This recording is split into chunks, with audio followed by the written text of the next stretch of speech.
Alex, what's been the secret sauce here? How have you been able to award so many franchises since 2022? We had an unfair advantage. So because I was from lead generation field, I was like, all right, so people are looking for franchisees. That's kind of lead generation. It's How do I exactly crack like it? lead generation. Exactly. So we just generated our own leads because when we called consultants initially, they said, "Well, you don't have proof of concept yet. You don't have enough locations. We will not be sending you that many leads." So we pretty much built it ourselves till maybe 50 locations, and then everyone looked at us and said, "Hey, so it's actually working. So let us help you." But the first 50 locations, it was just our lead generation. Wow. Alex, you are living proof of it's so rare though to find an entrepreneur that has kind of backed into the business and that you didn't start the business out of passion for siding. You built the business on a passion for the components of gaining leads, understanding lead generation, understanding technology, and then you adapted the business to it. I believe you would have been successful at any home services business. Just siding just happened to have you kind of fell into your lap. But the skills that you have that you've applied, you could have used this to any home improvement service. And being an entrepreneur, it's very, very difficult not to uh, you know, lose focus and start doing five other things. Because when we were doing lead generation, we were doing, fans and windows and roofing and masonry, a lot of different things. We had like over 20 different verticals. Siding was still the largest, and siding out of all of them is the best in terms of business. Hmm. But it's also one of the most complex ones. Like from the operations point of view, to replace siding takes 3 weeks. To replace windows takes 3 days.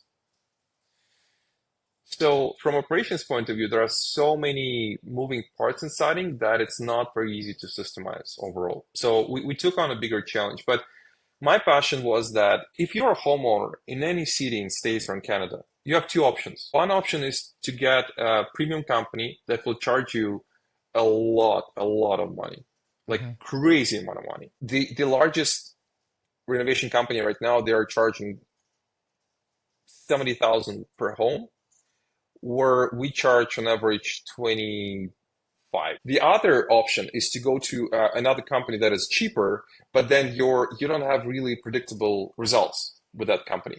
It Okay. could if you gamble, you might get lucky, you might not get lucky with the renovation company. So our goal was, well, there is a Mr. Router, if you want to call plumbing. There is God Junk, 100 God Junk. Why there is nothing for siding? And siding is the most expensive piece of your renovation. Sure. It's the highest every check in any home improvement or home services. Like we have over 25,000 every check. And we're just like, it's first year of operations, because typically first year you do a lot of small jobs. Hmm. In Vancouver, when we already was fifth year, sixth year, we do a lot of 100,000 plus jobs. And those are single family homes. And now we're moving to multi-unit renovations, which like imagine our franchisee this year won $4.5 million contract. One contract, 4.5 million. And it's spread over 2 years, and there are two crews working, Hmm. but it's there are two-story homes, and it's just a big retirement community. Think about it, $4.5 million one contract. Like how many sandwiches do you need to sell? How many members in the gym you need to sell? Like it's just crazy. So we wanted to build this one brand that homeowners will be able to call for their most expensive piece of renovation. Now, how we created all of this, that was I would say probably a 5 year journey for me to work with different people in the industry. But there are three things that do really well. One is we provide 25-year workmanship warranty. Typically, companies provide you up to 5 years. It's very rare that provide more than that. The reason we do that is that we only work with installers who are 7 years plus experience, and only Okay. for that particular material. So we generate leads for franchisees. We also find crews for franchisees. You do. So we find all labor, and we find all clients, or vast majority, I would say. Um, Okay, Alex, I need to stop you there for a moment.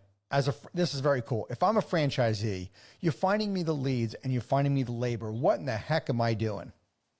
And we also give you national accounts with all suppliers. So you get you enter the supplier store and you get the rate that national builders get on day one. What am I doing as the franchise owner? You're doing so much of the work for me. What do I need to do? You do 80% of work. You still do 80% of work.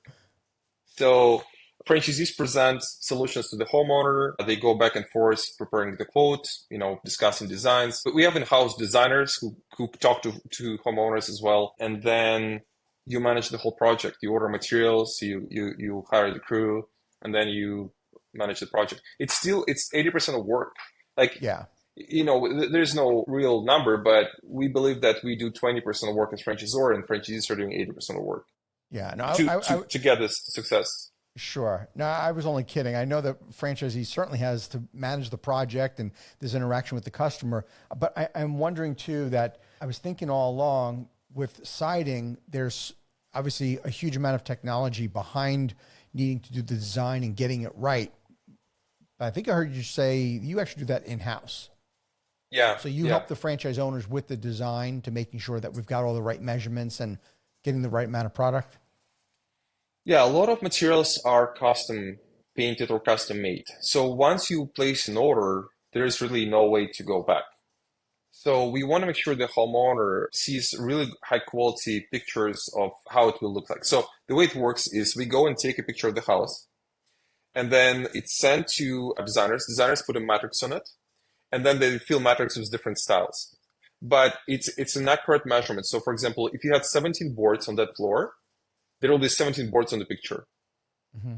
The color also will be as close to real color how it will be under normal light. So we try to make it as close to reality as possible for homeowners to design. And then they can change colors, they can change styles, type of materials, so on and so forth. We also have exterior designer in-house that, for example, the homeowner says, I have no idea. Here's my home. And then this person because our franchisees are not design specialists. You need to have good taste to be a design specialist. True. So they send it to this person who's, in Squamish, so close to Vancouver. And then this person full time goes on calls with homeowners and say, all right, let's go through details. And she will spend an hour, 2 hours, whatever needed for the homeowner to decide. Design consultation overall in exterior cost about $2,000. We do it for free for homeowner and for franchisee. Wow. What about the product itself? So if I'm the franchise owner, where am I getting the product from? Is there are there authorized suppliers, or is that everything through the home office? How does that work? We have approved suppliers, approved manufacturers. We work with over 30 manufacturers. So there's a lot of different options of different, price range, look, a lot of stuff. You can get siding that looks like stone. You can get siding that looks like brick. You can get siding that, looks like a spaceship with all aluminum, smooth panels. There are a lot of different options, and we work with all those manufacturers. Franchisees get the material locally from the local suppliers, and our job is to work with local suppliers and manufacturers to put everything together. Realistically, homeowners, it's a conservative market, so homeowners would rather do something that already has done in their neighborhood and not something brand new. And if it was done in their neighborhood, typically suppliers already have it in stock or have easy access to order it. So when we are going to supplier in a particular market, typically they already have 80% of what we need anyway. Thank you for tuning into the Emerging Franchise Brands podcast. For additional insights, guest applications, and to stay connected, visit us at efbpodcast.com. The Emerging Franchise Brands podcast is for entertainment purposes only, and the views expressed do not necessarily represent those of Emerging Franchise Brands, its host Frank Fiume, or Emerging Franchise Group, LLC. Any discussed franchise or investment opportunity requires thorough investigation, obtaining proper disclosure documents, and expert consultation before making any investment decisions. The podcast and its host do not offer professional advice or endorsements, and they hold no responsibility for actions, representations, accuracy, or consequential damages related to the podcast content.